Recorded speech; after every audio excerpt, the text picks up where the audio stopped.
Bonjour à tous, bienvenue à un nouvel épisode de Communiste en tabarnak. Moi, c'est Vincent et aujourd'hui, j'ai un invité tout spécial, Roberto. Salut. Bonjour, salut. Salut. Roberto, t'es un membre de la Ligue communiste internationale, mais tu t'as démarré aussi un podcast en espagnol, Cuba frente a la amenaza Yankee, qui est un podcast spécifiquement sur la question de Cuba et sur la question de l'agression des Américains contre l'île, en fait. A lancé une offensive dans la dernière année, plus ou moins, a coupé toutes les livraisons de pétrole à Cuba, menace de sanctionner tous les pays qui livrent du pétrole à Cuba et essentiellement essaie d'affamer l'île cubaine qui est vraiment un symbole de la résistance contre l'impérialisme américain depuis la révolution de 1959. Euh, c'est quoi un peu l'objectif de ce podcast rapidement, je vais mettre le lien dans la description pour nos auditeurs. Et c'est surtout d'essayer de discuter, de dialoguer avec les militants au Cuba elle-même, à Cuba elle-même, les militants latino-américains et aussi, essayer de montrer l'importance de la révolution cubaine qui se trouve en grave danger à présent. Et l'importance de la survie de la révolution cubaine qui est en question pour le corps de la lutte des classes partout dans le monde, en fait. Mhm. Mhm. Ouais, je pense que c'est une bonne initiative. Je vais mettre le lien dans la description. Les gens qui parlent espagnol devraient vraiment suivre ce podcast. Mais aujourd'hui, je voulais m'entretenir avec toi pour parler évidemment du récent important développement qu'on a vu sur l'île. Le Parti communiste cubain a adopté une série de mesures qui réintroduisent en fait plusieurs éléments capitalistes, de privatisation sur l'île. Peux-tu nous parler un peu plus quelles sont ces mesures et quel va être l'impact de ces mesures et quelle est ton opinion un peu par rapport à cette série de mesures prises par le Parti communiste? Oui, il s'agit d'un paquet énorme de mesures des marchés, de réformes des marchés, et qui élimine effectivement le, le contrôle de l'État sur le commerce extérieur. Ils introduisent la privatisation massive des entreprises de l'État et ça va se transformer en des entreprises par action ouvertes aux capitalistes étrangers. Et on parle surtout des capitalistes américains et de Gusanos à Miami. Et la subvention des articles premiers, des articles élémentaires, c'est ce qu'on connaît comme le cahier de rationnement, serait fini. Et oui, essentiellement, il s'agit se plier et d'accepter toutes les exigences des impérialistes américains et des gusanos, même s'ils ne sont pas toujours contents, les impérialistes américains et les gusanos. Évidemment, ce qu'ils veulent, c'est bien les réformes des marchés et tout ça, mais ce qu'ils veulent, c'est euh, un changement de régime, la mort de la révolution cubaine tout court. Mhm. Mhm. Et tous ces paquets de mesures ouvrent complètement la porte, effectivement, à la simple prise de possession de l'île par les impérialistes et les gusanos. Mhm. Ouais. La mise en place de ces mesures a vraiment amené à une grosse polarisation en fait dans la gauche. Tu as le camp trotskiste comme nous qui vraiment dénonçons fortement ces mesures-là comme une attaque vraiment contre la révolution cubaine, comme vraiment une génuflexion à l'impérialisme américain. Et il y a tout un autre camp de la gauche, plutôt stalinienne, mais pas que, qui défend en fait les mesures du Parti communiste. On va passer à travers en fait un certain nombre de ces arguments-là. Mais pour nous, c'est clair vraiment que ces mesures-là sont une catastrophe, sont une très mauvaise nouvelle pour la révolution cubaine et en fait constituent le... Oui, parce que tu as raison de dire que Marco Rubio, par exemple, le secrétaire d'État américain, n'était pas tellement content de ces mesures, mais c'est pour lui que ça ne va pas assez loin. Eux, ils veulent le renversement total du Parti communiste cubain. Et en fait, ces mesures-là sont un pas dans cette direction-là parce qu'il y a des négociations en ce moment entre les États-Unis et Cuba. Et un des points sur lequel les Américains insistaient, c'était justement la nécessité de l'ouverture de l'économie cubaine aux investissements. Et là, tu vas avoir probablement ouais, des gusanos, donc c'est-à-dire les capitalistes qui ont été expropriés en 1959-1960, qui vont pouvoir revenir sur l'île, reprendre contrôle de leviers économiques, etc. Euh, Oui. bon, peut-être qu'on peut s'attaquer un peu à certains arguments des staliniens. Commençons par le Parti communiste cubain.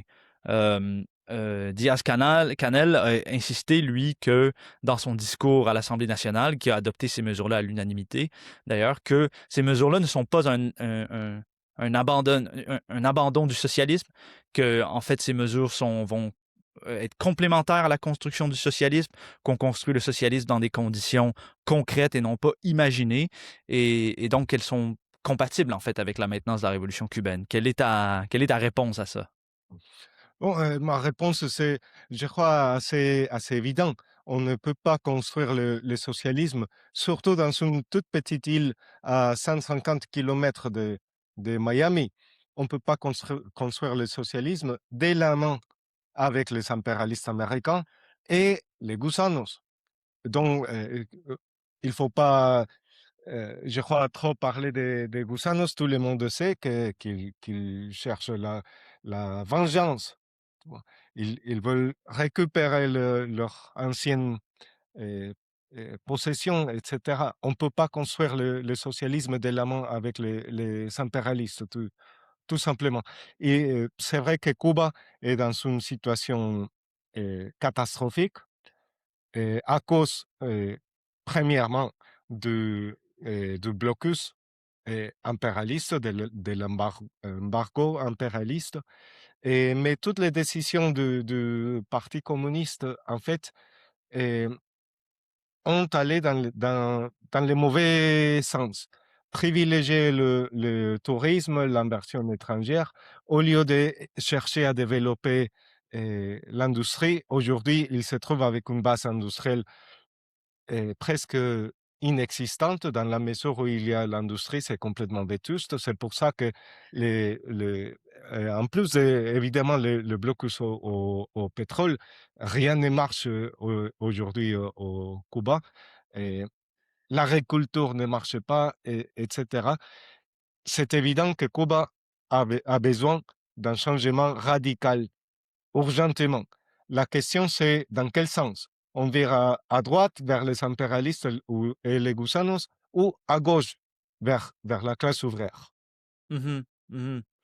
Ouais, on reviendra dans quelques minutes sur exactement quoi faire et à quoi ressemblerait un virage à gauche, parce que c'est bien beau de dénoncer les mesures, il faut aussi quand même proposer une autre voie alternative. Je veux juste passer à travers un certain nombre d'arguments avant ça. Euh, je sais pas si ben, t'as vu, on a écouté ensemble aussi un vidéo enregistré par la PADU Team, où ils font vraiment le procès de révolution permanente pour un autre groupe trotskiste pour leur opposition aux mesures du Parti communiste cubain. Et ce vidéo est vraiment juste une défense du Parti communiste cubain. On peut décortiquer un certain nombre d'arguments, mais un des arguments qu'ils citent et qui a aussi été cité par le Parti communiste cubain, c'est la question du Vietnam et de la Chine. Et qu'en fait, beaucoup de staliniens défendent la politique de Diaz-Canel en disant oui, bah, c'est comme les réformes de marché en Chine ou au Vietnam, qui mises en place dans les années 80-90 et qui ont permis en fait un développement relatif ben même pas relatif, en fait un développement important de la Chine et du Vietnam aussi, qui ont permis de maintenir le Parti communiste au pouvoir, etc., etc. Et puis qu'en fait, il s'attaque aux trotskistes en disant bon vous ces gens-là les trotskistes vous êtes tout en colère et tout ça alors que vous comprenez pas du tout ce qui est en train de se passer ou qu'est-ce qu'ils font. Donc c'est quoi un peu la différence en fait entre ce que le Parti communiste cubain fait et les mesures d'ouverture qui ont été mises en place en Chine, au Vietnam durant des décennies, il y a quelques décennies. Oui, bon, il faut commencer par ce que tu viens de dire. Ça fait des décennies qu'ils ont mis en place ces réformes. Et c'était une période complètement différente. Et à l'époque, bon, en fait, les réformes des marchés en Chine, au moins, ça, ça vient même de la fin des années 70. Mais ils sont euh, pris un nouvel élan dans les années 90, après la chute de l'Union soviétique. C'était une période différente. Pourquoi? Parce qu'à l'époque, les États-Unis, après la chute de l'Union soviétique, euh, quand il n'y avait aucun contrepoids à leur hégémonie, ont mis en place ce qu'on connaît comme la mondialisation, le libre-échange, etc. Ils ont pensé, après la chute de l'URSS, que la République populaire allait tomber par son propre poids. Et en investissant en Chine, tôt ou tard, la République populaire va tomber. Bon, ce n'était pas le cas. La République populaire, les partis communistes chinois s'est accroché au pouvoir. Ils ont tiré des leçons de la contre-révolution en Union soviétique, tous les blocs soviétiques, ils se sont accrochés au pouvoir. Ils ont mis en place des réformes des marchés assez radicales, c'est vrai, mais dans une position de force. Et ils sont, sur la base de la mondialisation, ils ont réussi à développer la Chine d'une façon assez spectaculaire, je crois, dans l'histoire de l'humanité. En même temps, c'est vrai que c'est assez. Ils ont créé des contradictions vraiment monstrueuses. Maintenant, il y a une grosse bourgeoisie chinoise. Elle n'a pas le pouvoir d'État, c'est toujours le Parti communiste, mais l'existence de cette énorme bourgeoisie met en danger l'existence même de la République populaire, de l'État ouvrier. Mais c'est dans ces cadres-là que les Chinois et même le Vietnamien ont réussi à développer, les Vietnamiens de façon beaucoup plus modeste, ont réussi à développer leur économie. Aujourd'hui, la période est complètement différente. Les États-Unis eux-mêmes, parce que pendant toute cette période, pendant que la Chine s'industrialisait, les États-Unis et le reste des puissances impérialistes, en fait, la France, le Japon, etc., ils se sont désindustrialisés. La Chine est devenue l'atelier du monde. Maintenant, ils sont un petit peu dans la merde. Et donc, les États-Unis réagissent à ça. Ils voient avec raison, de leur propre point de vue impérialiste, que la Chine, la République populaire, c'est la menace principale à leur hégémonie mondiale. Donc, ils sont en train de complètement détruire la mondialisation, le libre-échange, remplacer par la force brute, tout simplement. Et sinon, une autre différence, je crois, assez importante entre la Chine, même le Vietnam et Cuba, c'est que Cuba, c'est un tout petit pays. Je suis au courant, j'espère ne pas faire offense aux camarades cubains. C'est la plus grande île des Antilles. Mais quand même, c'est assez petit, à côté des États-Unis.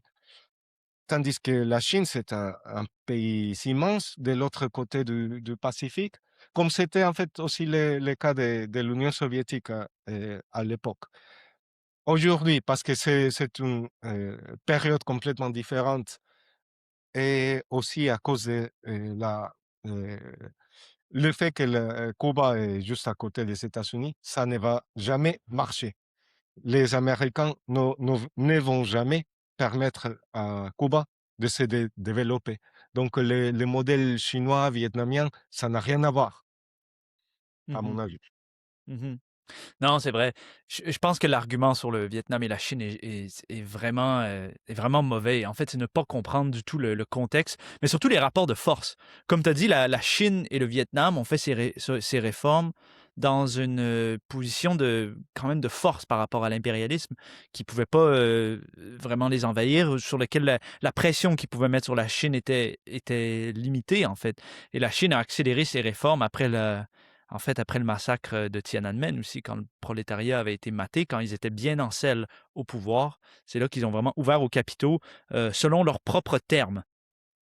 Ce qui se passe à Cuba en ce moment, Cuba est affamé, sous blocus, sous pression énorme, c'est une situation vraiment difficile. Et c'est à ce moment-là que le Parti communiste choisit d'ouvrir vraiment les vannes à la libéralisation et ça va être catastrophique. Si on regarde par exemple aussi dans l'histoire, certaines personnes mentionnent la NEP aussi. Je pense même le Parti communiste cubain a mentionné la nouvelle politique économique en URSS à l'époque de Lénine. Cette politique-là était assez différente des mesures, très, très qualitativement différente des mesures qui ont été mises en place en Chine. On reviendra une autre fois pourquoi. Mais même là, le Parti bolchevique en Union soviétique a mis en place des mesures de libéralisation économique après avoir gagné la guerre civile. Après que le gros de la menace des 14 armées impérialistes qui ont envahi l'Union soviétique a été maté par après une période de communisme de guerre, en fait. On va revenir sur ce point-là parce qu'on pense qu'il y a beaucoup de parallèles avec Cuba.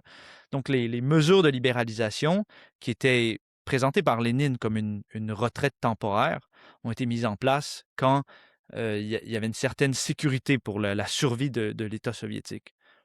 Cuba, aujourd'hui, c'est totalement le contraire. Ils sont dans vraiment le cœur de l'offensive américaine qui demande des réformes de marché. Et c'est ce que le Parti communiste cubain met en place. Alors pour moi, c'est totalement une fausse justification en général. Euh, L'argument qui est soulevé par la PADU-TEAM ou par le Parti communiste cubain et ses défenseurs, en fait, au final, il revient à l'argument un peu fondamental, puis je pense que tu as commencé à y toucher, c'est qu'est-ce qu'on peut faire? Comme tu as dit, Cuba est une petite île, seulement quelques millions d'habitants, pas vraiment d'industrie lourde, à quelques dizaines de kilomètres des États-Unis, ou quelques centaines, je ne me rappelle plus, mais tout près des États-Unis. Ils ne sont pas sur l'autre côté de la planète, comme la Chine ou la Corée du Nord ou le Vietnam, etc. Et en fait, je pense que l'argument la plupart des gens qui défendent le Parti communiste cubain, c'est exactement ça. On n'a pas le choix, en fait. Nous n'avons pas d'autres avenues que de mettre en place ces mesures-là parce qu'il y a une crise économique terrible. Hein, l'électricité et l'énergie manquent partout. Les gens ont de la misère, en fait, à trouver de la nourriture. Il y a vraiment une urgence majeur à Cuba en ce moment. Et donc, il y a pas d'autres avenues que d'ouvrir l'économie aux capitaux étrangers, puis en fait, à certaines branches du capitalisme. Qu'est-ce que tu réponds à ça? Parce que pour moi, ça, c'est l'argument le plus fort, en fait. Heu, oui, bon, on vient d'analyser la situation assez concrètement. Je pense qu'il y a une autre, alternative. Je pense que accéder aux exigences des impérialistes, ne peut amener qu'à la catastrophe, à la mort de la révolution cubaine. Qu'est-ce que nous proposons, sinon? Et bon, dans le podcast antérieur et aussi dans certains articles qu'on a publiés récemment, et on met en avant comment on dirait, trois pas et oui, central. Et d'abord, l'internationalisme révolutionnaire. Qu'est-ce que ça veut dire? Ça veut dire arrêter de juste célébrer les déclarations humanitaires, même l'aide humanitaire que c'est réel, que le Mexique, par exemple, a envoyé à Cuba ou le Brésil aussi, mais exiger ce dont on a besoin, c'est-à-dire le pétrole. Sans le pétrole, l'économie ne peut pas marcher. Et appeler à la classe ouvrière au Mexique, au Brésil, surtout en Chine, parce qu'on a insisté sur cette question dans notre podcast. S'il y a un pays et s'il y a une classe ouvrière dans le monde qui a l'intérêt de venir en aide des masses cubaines, c'est la Chine, c'est le prolétariat chinois, parce que c'est leur propre révolution qui est dans la mire des Américains eux aussi. Et ce genre d'appel, je crois qu'il serait un grand, trouverait un énorme écho dans les travailleurs et les paysans partout dans le monde. Deuxièmement, ça c'est un petit peu, si tu veux, la politique étrangère, mais dans l'île elle-même. Deuxièmement, c'est l'égalitarisme radical, c'est-à-dire une version, si tu veux, du communisme et des guerres que les bolcheviks ont adopté pendant la guerre civile à partir de 1918, entre 18 et 21 en Russie. C'est-à-dire, bon, l'économie était dévastée à l'époque en Russie soviétique et il y avait l'intervention, comme tu as mentionné, des 14 puissances impérialistes. Toutes les armées impérialistes du monde ont intervenu en Russie. Donc, il fallait survivre, il fallait vaincre les impérialistes. Comment ils l'ont fait? En mettant en place un égalitarisme radical. Il faut beaucoup de sacrifices, mais on va tous nous sacrifier également. C'est ça dont on a besoin aujourd'hui à Cuba. Euh, Assez de privilèges, pas de privilèges pour personne. Tout le monde doit se sacrifier. Et la mobilisation des masses cubaines sur la base de la plus complète démocratie ouvrière, la démocratie pour tous ceux qui défendent la révolution. Et aucune répression. Et il faudrait aussi appeler aux soldats et aux policiers cubains d'arrêter de réprimer les gens. Évidemment, dans cette situation de pénurie catastrophique, les gens vont sortir à la rue. Il faut appeler aux soldats et aux policiers d'arrêter de réprimer. Et aussi, c'est pas clair aujourd'hui où sont les fissures dans les partis communistes, dans la jeunesse communiste, dans l'appareil de l'État plus largement, mais euh, je suis sûr il y a des fissures parce qu'il y a des gens qui voudraient défendre la révolution cubaine et ne pas se plier devant les impérialistes. Donc, euh, grosso modo, c'est ça euh, Mhm. qu'on met en avant, qu'on propose. Ouais. On reviendra sur la politique étrangère dans une minute parce que pour moi, c'est vraiment cette question de quoi faire sur l'île qui est vraiment importante. La pas du team, le vidéo que je mentionnais, attaque Révolution permanente assez fortement parce que le texte l'article de Révolution permanente, je crois, mais développe très peu quoi faire sur l'île. Et je crois qu'il y avait un problème similaire avec des articles comme par exemple, de l'internationale communiste révolutionnaire aussi qui dénonçait ces mesures. Mais qu'est-ce qu'on fait? Ah ouais, il faut la révolution socialiste, il faut mettre dehors les bureaucrates, et puis voilà, rejoignez-nous. Et bon, c'est vraiment un problème, c'est dans le mouvement trotskiste, parce que tu peux pas dénoncer les mesures de la bureaucratie sans mettre de l'avant un autre chemin à suivre. C'est ça tout le problème. Puis je pense que tu l'as bien résumé. En fait, ce qu'il faut, ce n'est pas vrai que la seule solution en avant, c'est d'accepter ces mesures de marché.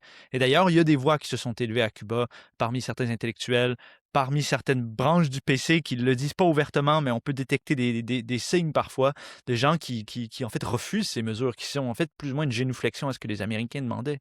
Et ça passe vraiment par la mobilisation populaire des masses, par l'égalitarisme radical et la démocratie ouvrière, en fait.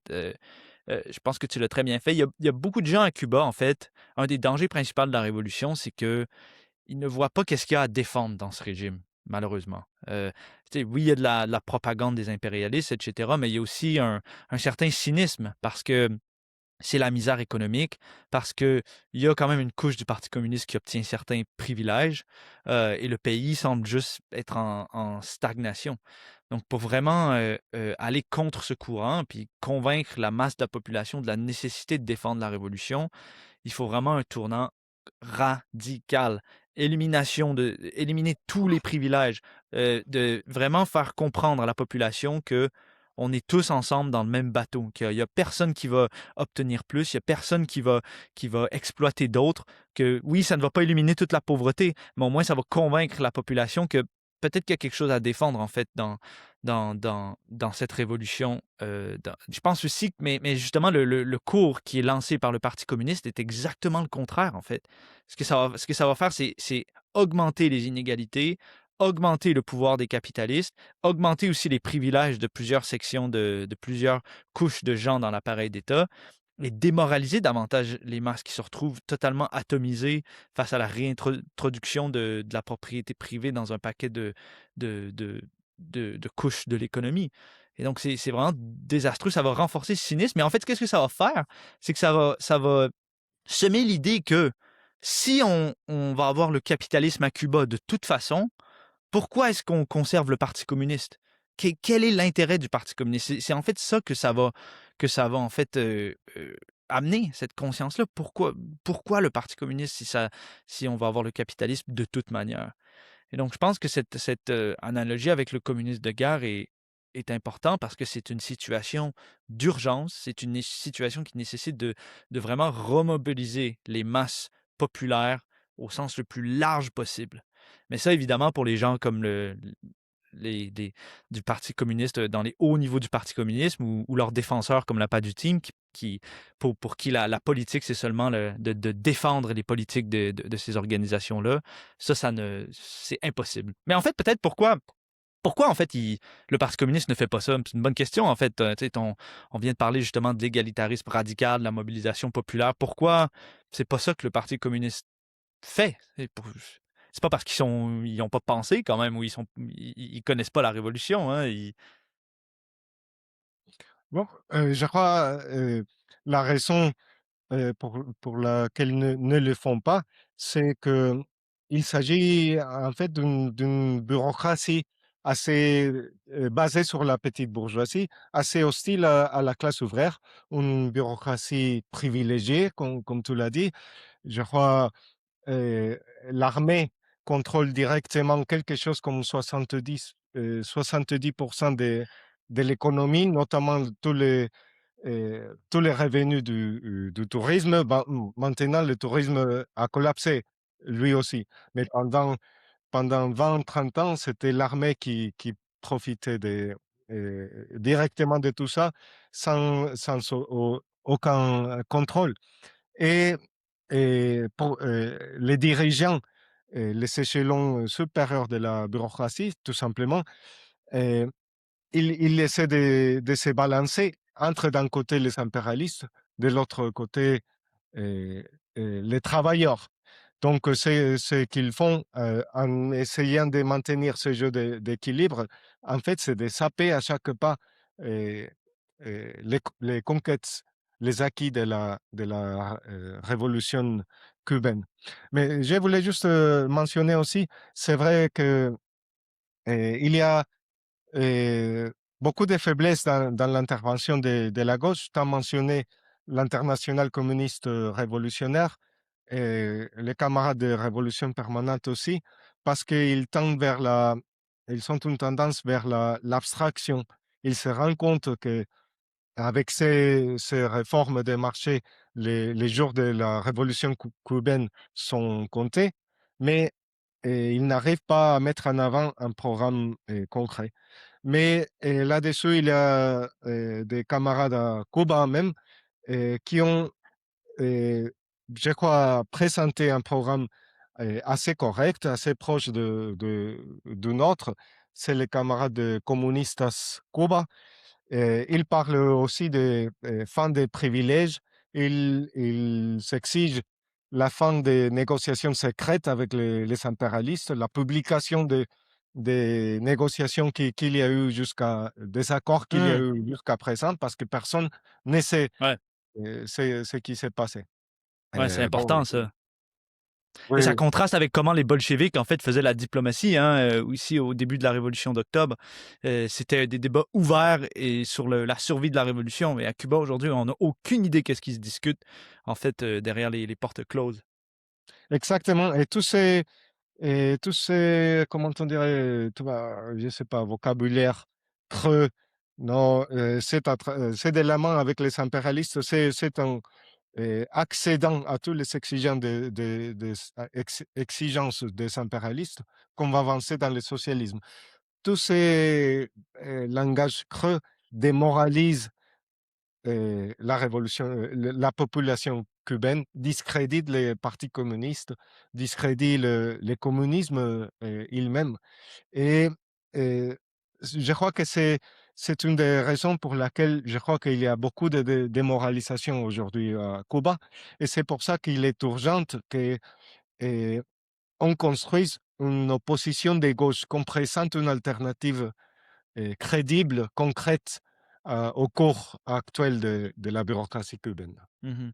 Quand tu dis une opposition de gauche, tu parles vraiment à Cuba ou qu'est-ce que tu as en tête exactement? Oui, tout à fait, à Cuba, dans la mesure qu'on réussira à mettre en avant un programme concret et crédible et en face des travailleurs, des masses cubaines, ils verront qu'il y a une alternative et ça pourrait aussi, et je crois que c'est très important, polariser euh, la bureaucratie elle-même, tu vois, l'appareil de l'État elle-même, l'armée, la Mhm. police Ouais. cubaine. La police cubaine, c'est un État ouvrier, c'est pas comme la police en France.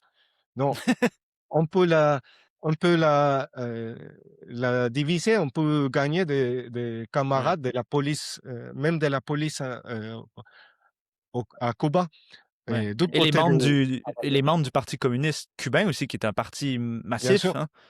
Oui, Mhm. oui, oui, des dizaines, peut-être centaines de milliers, entre la jeunesse aussi, évidemment. Oui. Ouais, ouais. Donc en effet, c'est vraiment clé. Et puis pour moi, l'aspect dont tu parlais de démoralisation est vraiment important. Et puis ça touche la politique internationale, en fait. Il y a beaucoup de sympathie partout dans le monde pour la révolution cubaine. Tu sais, c'est un événement d'une ampleur historique, un exemple d'un peuple qui s'est libéré de l'oppression impérialiste. Euh, et c'est vraiment clé que pour le Parti communiste d'adopter une politique vraiment internationaliste et ouvrière. Tu as mentionné le pétrole. Le Parti communiste cubain n'arrête pas ouais, de vraiment féliciter, d'encenser le gouvernement de Sheinbaum au Mexique ou de Lula au Brésil. Mais pourtant, ces gouvernements-là, en fait, ils ont juste obéi au dictat des États-Unis, hein. Ils envoyaient du pétrole avant à Cuba. Trump leur a dit d'arrêter et ils ont arrêté. Ils se sont exécutés, en fait. Et en fait, c'est vraiment pourri, genre. Et puis, plutôt que d'appeler vraiment à la classe ouvrière au Mexique, au Brésil et ailleurs, au Venezuela aussi, hein, d'ailleurs, de vraiment prendre en charge les livraisons de pétrole à Cuba, de vraiment lutter pour qu'on reprenne les livraisons contre les dictats de l'impérialisme américain, ben, le Parti communiste, on a fait juste féliciter en fait ces gouvernements. Et l'impact de ces mesures, de cette libéralisation de l'économie, le message que ça lance à la classe ouvrière du monde entier, c'est pas que Cuba lutte, que Cuba va résister, que Cuba se tient debout, rejoignez-nous, rejoignez-nous. En fait, c'est le contraire, en fait. C'est ça le message que ça Ouais. lance aux opprimés. C'est que, voilà, la direction de la révolution cubaine ne veut pas vraiment, en fait, lutter puis va acquiescer aux demandes. Et c'est vraiment désastreux comme impact. Et moi, je ne comprends pas que des gens qui se disent marxistes, des gens comme la Paduti, moi, je sais pas quoi, qui vont vraiment défendre ce cours-là. En fait, c'est vraiment totalement traître et criminel, franchement. Oui, Ouais. je crois qu'il ne se rend pas compte du poids négatif que le collapse de la révolution cubaine aurait partout dans le monde, à commencer par l'Amérique latine. Des générations de militants, y compris moi-même, euh, ont été radicalisés par la révolution cubaine. Et c'était le modèle qu'on suivait. Bon, après, je suis devenu trotskiste pour raison peut-être assez évidente maintenant, mais c'était la révolution cubaine qui m'a radicalisé et c'est des générations entières de militants en Amérique latine.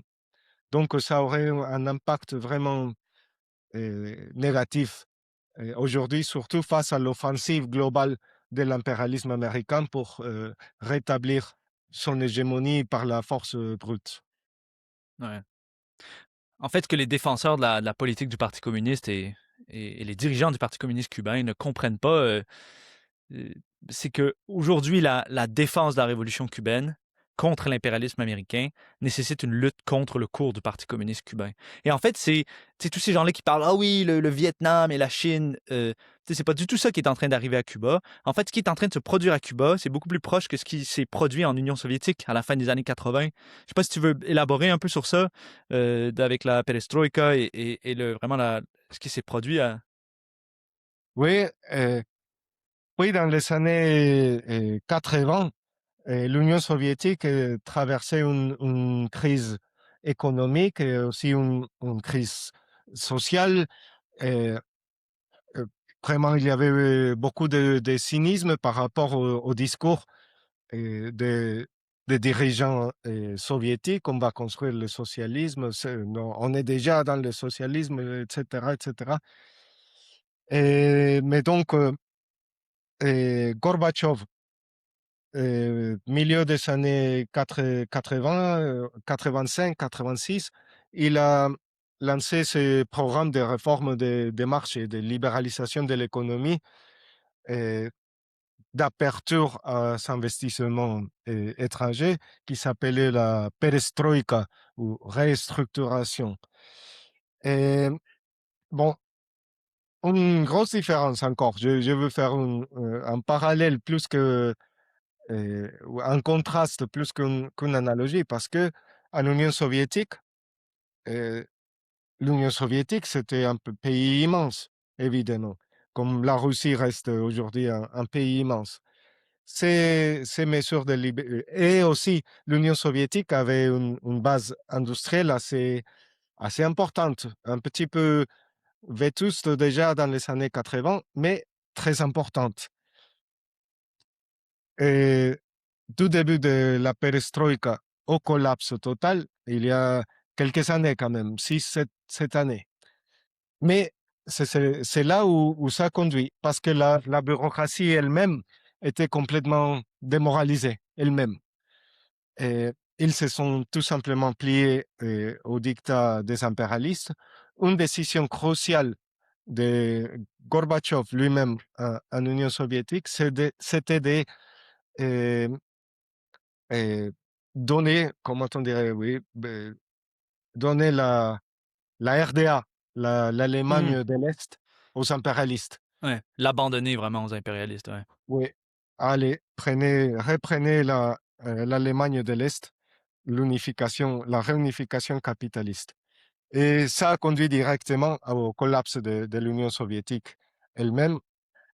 euh, Mais ça a pris quelques années. Je crois que à Cuba aujourd'hui, encore une fois, le modèle vietnamien, chinois, ça n'a rien à voir.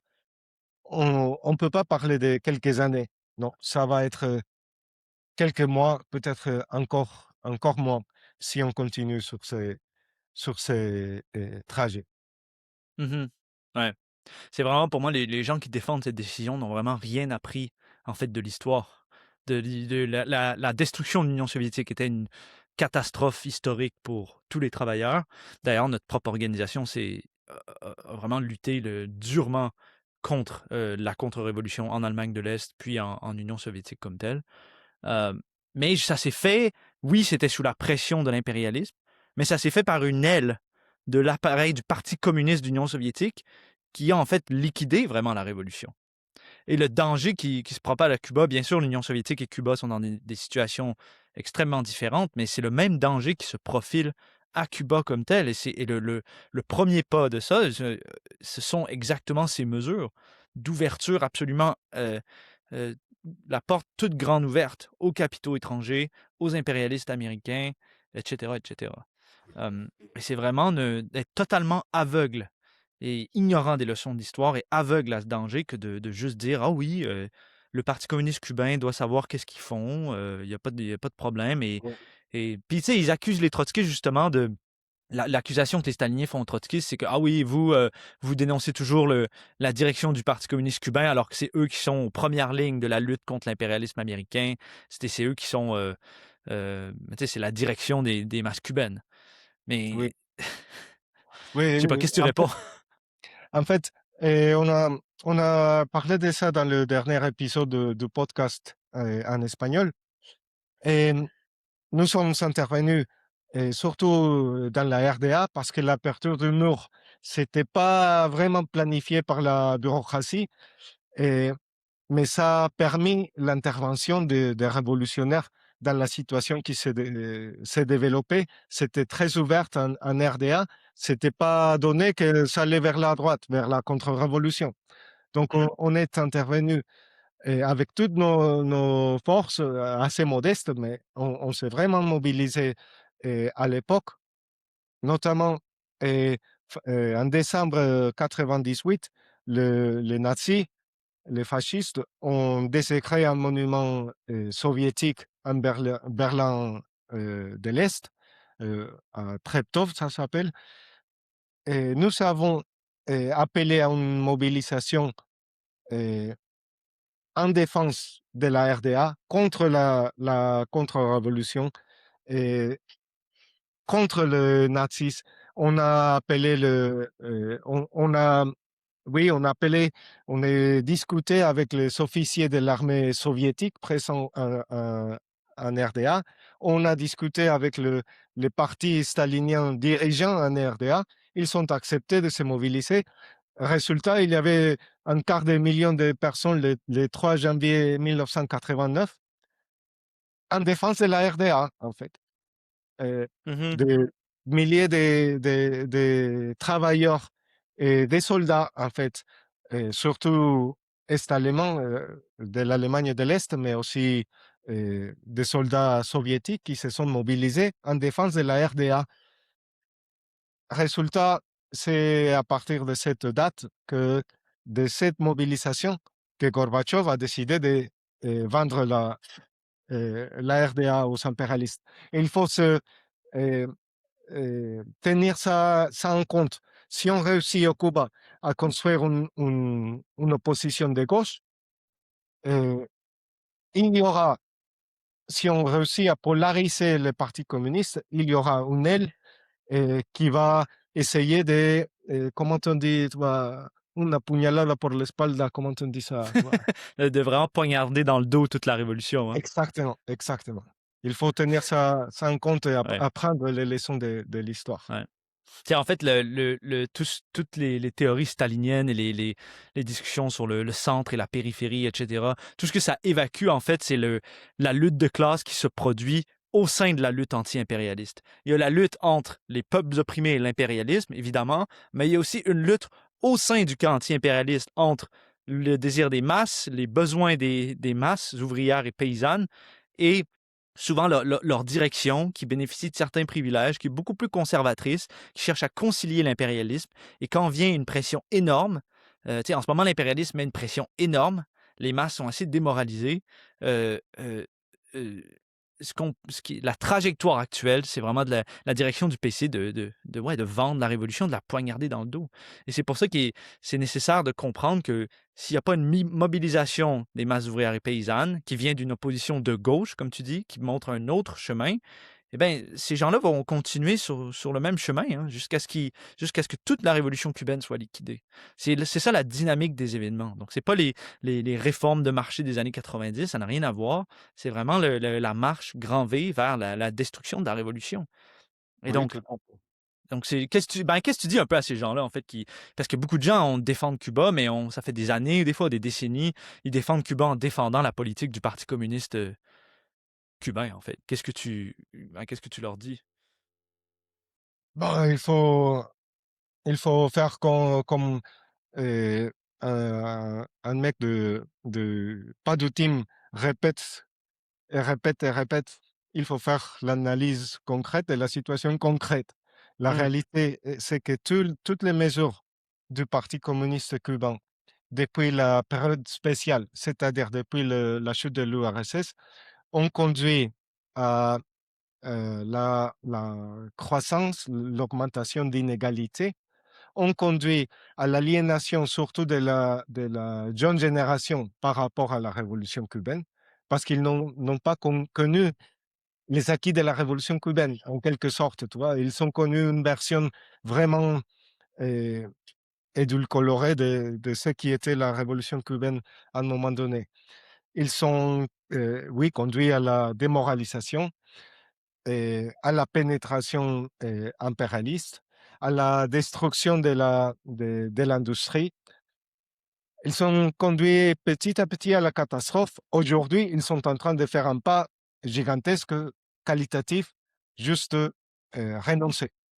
tu vois? Juste, abandonner la lutte, en réalité. Ils peuvent, dire: «C'est pour le socialisme» et tout ça. En réalité, c'est, de se plier devant les dictats, les exigences des impérialistes. Mmh. Donc ouais, c'est Donc il ça. faut rompre avec ça, en fait. Il faut Bah, changer de oui. cours, en fait, et que la lutte pour la défense de Cuba, la lutte contre l'impérialisme américain passe aussi à travers une lutte contre cette trajectoire absolument désastreuse. Oui. Est-ce que tu veux, peut-être qu'on peut conclure sur ça? Est-ce que tu veux ajouter un point? Non, de mon côté, ça va, oui. Mmh mh. Mmh. Je sais que tu voulais parler un peu de peut-être de la classe ouvrière et puis comment le l'appât du team de manière générale avec leur toute Ah tu oui. sais, toute leur théorie, c'est qu'il y a pas de classe ouvrière dans le Sud global, parce qu'ils critiquent Révolution permanente qui dit: «Ah oui, il faut la grève générale ou la classe ouvrière à Cuba» et puis ils critiquent en disant: «Mais tu sais, la réalité à Cuba, c'est que la classe ouvrière, tu sais, il y en a pas tant que ça, le pays n'a pas vraiment d'industrie», ce qui est vrai, mais bon, ils généralisent tout ça. Je sais pas si tu veux, Oui, oui, j'avais oublié. Oui, c'est vrai. Et c'est vrai aussi que ces pas du team, ils sont très populaires en France apparemment. Ces pas du team touchent sur une vraie faiblesse de Révolution permanente. On l'a dit déjà parce que il ne réussit pas à mettre en avant un programme concret de lutte contre les courses de la bureaucratie. Mais ces gens-là, pas du team, a cette théorie que je trouve assez réactionnaire et en fait assez paternaliste. Ils parlent de la périphérie, la métropole, je sais pas quoi. Et, mais la conclusion, c'est que dans les pays du Sud global, dans les pays périphériques, la classe ouvrière elle-même est sous-développée, donc elle est incapable de euh, se battre pour ses propres intérêts. Elle est incapable de mener jusqu'au but une révolution. Et je trouve ça d'un côté paternaliste, tu vois. Qu'est-ce que vous connaissez du Sud global? Et parce que vraiment, ils ne connaissent rien. En fait, c'est tout le contraire. Comme on a discuté au début, tu vois, pendant toutes ces années de mondialisation, pendant que les puissances impérialistes, tous, toutes, et notamment la France, s'est désindustrialisée, c'était les pays du Sud global, pas seulement la Chine ou le Vietnam, aussi le Mexique, par exemple, qui se industrialisaient. La Chine, c'est un cas à part, c'est une différence vraiment qualitative. Mais quand même, je crois que la classe ouvrière mexicaine est beaucoup plus nombreuse, beaucoup plus puissante aujourd'hui que la classe ouvrière française, en fait. Donc, tout ça, à mon avis, c'est complètement débile, paternaliste, mais aussi réactionnaire, parce c'est quoi la leçon qu'on sorte? Que les travailleurs mexicains, bon, les travailleurs cubains n'ont rien à foutre, n'ont rien à dire. Il faut juste suivre les directrices des grands leaders. Mais aussi, en fait, au Mexique, il faut suivre juste euh, ce que Sheinbaum nous raconte, ou je ne sais pas quel intellectuel de même sorte, tu vois, de type Mélenchon là-bas, un populiste de gauche, nous raconte, au lieu de se battre pour ses propres intérêts. Et en fait, je crois que c'est très clair aujourd'hui pour la classe ouvrière partout en Amérique latine qu'on peut pas, on ne peut pas se battre pour nos propres intérêts. On ne peut pas nous battre pour en défense de la souveraineté de nos propres pays face à l'impérialisme américain sans défendre la révolution cubaine. Je crois que c'est assez simple que ça. ouais, en effet. Sur ces bons mots, on conclut. Euh, Partagez notre vidéo, abonnez-vous si vous n'êtes pas abonné. On essaie de sortir des vidéos le plus souvent qu'on peut. Allez voir dans la description, on va mettre plusieurs liens sur nos articles et sur ce qu'on produit en général, ainsi que le podcast de Roberto, Cuba Frente a la amenaza Yankee. Je te remercie, Roberto, de ton temps. Merci, hasta la victoria siempre. Hasta la victoria siempre, sí. Vale.